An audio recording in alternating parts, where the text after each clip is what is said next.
আজ আমরা চলে এসেছি শ্রাদ্ধ বাড়িতে নিমন্ত্রণ খেতে। আমার বড়বাবু তার শ্বশুরবাড়ির গ্রামে এই প্রথমবার কোনো নিমন্ত্রণ বাড়িতে খেতে এলো, তাও আবার শ্রাদ্ধ বাড়িতে। কিন্তু এ কি আজব ব্যাপার, শ্রাদ্ধ বাড়ির মানুষজনেরাও এত হাসাহাসি করে শ্রাদ্ধ নিমন্ত্রণ খাচ্ছে। আসলে সত্য কথা বলতে কথাতেই আছে, আজকে মরলে কালকে 2 দিন, পরের দিন কেউ ডাকবে না।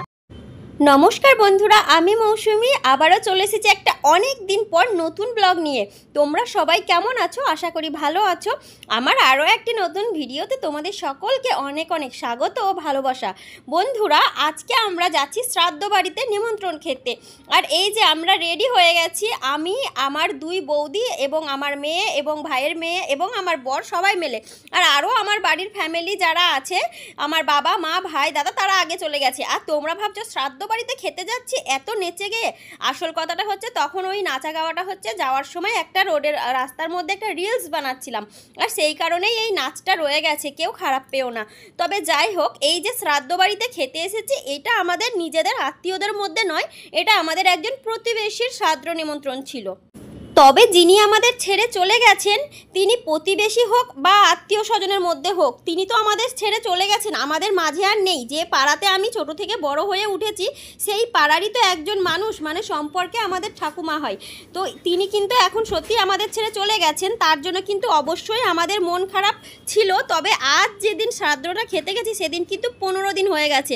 ওই যে একটু আগে বলেছিলাম যে আজকে মরলে কালকে 2 দিন, পরের দিন কেউ ডাকবে না, কথাটা একদমই সত্যি। তার চলে যাওয়াটা 15 দিন হয়ে গেছে, তাই 15 দিনের মধ্যে অনেক মানুষই প্রায় ভুলে যায়। আমরা তো প্রতিবেশী, তার নিজের বাড়ির যারা কাছের লোকজন আত্মীয় স্বজন, তারাও আমাদের পিছনে খেতে বসেছে এবং কত হাসাহাসি করে তাদের শ্রাদ্ধ খাচ্ছে। তো এটার জন্যই আমি কিন্তু এই কথাটা বলেছিলাম। তবে যাই হোক, যার যেরকম মাইন্ড। আর আমার বরকে সত্যি কথা বলতে এই প্রথমবার কোনো আমাদের গ্রামে ভোজ বাড়িতে খেতে নিয়ে গেছি, কিন্তু তার কপালটাই খারাপ যে তার শ্বশুরবাড়ি গ্রামে প্রথম ভোজ শ্রাদ্ধ বাড়িতেই খেতে হয়েছে। আর এই যে আমি হচ্ছে একজন মিষ্টি প্রিয় মানুষ, তাই ভোজ বাড়িতে আমার কিন্তু প্রধান খাওয়ার লক্ষ্য থাকে মানে মিষ্টি। কখন সব কিছু খেয়ে কখন আমি মিষ্টিটা পাবো। তাই দেখো আমার পাতাতে এতগুলো মিষ্টি, মানে এটা ভেবো না যে সব মিষ্টি আমাকেই দিয়েছে ভোজ বাড়িতে।